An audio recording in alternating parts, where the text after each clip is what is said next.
L'hôpital hors les murs pour Mencare, je pense que c'est deux aspects. C'est l'ouverture de l'hôpital vers le monde extérieur et notamment pour deux types de choses. D'une part, les patients eux-mêmes et donc avec un suivi de leurs patients lorsqu'ils sont avant ou après une hospitalisation et aussi avec leurs partenaires, les médecins. Je dirais qu'il y a aussi un autre point, c'est un petit peu à la dimension américaine, c'est que l'hôpital devient aussi un acteur pour suivre au long cours finalement les patients et donc pour ça il a aussi besoin de s'ouvrir sur l'extérieur.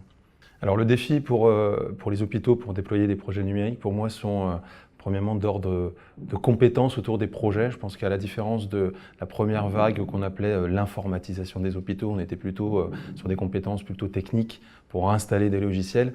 Aujourd'hui, on est véritablement dans des projets avec une dimension d'organisation, de transformation et bien évidemment de techniques avec des technologies qui évoluent rapidement. Donc en fait, je pense qu'un des principaux défis, c'est trouver les compétences pour piloter ces projets, aussi bien d'un point de vue fonctionnel que technique, pour les mettre en œuvre. C'est aussi plus quasiment des programmes que des projets. Alors je pense que les enjeux pour l'hôpital hors des murs, c'est de véritablement intégrer la dimension du territoire.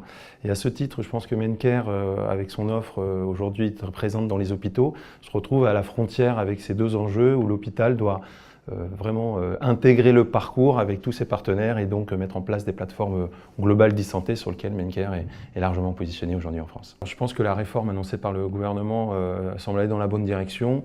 Je pense qu'on ne se pose plus la question du numérique et on voit bien que même s'il y a des enjeux au-delà du numérique, il est quand même au cœur quand même de ce changement et de ce nouveau projet de loi.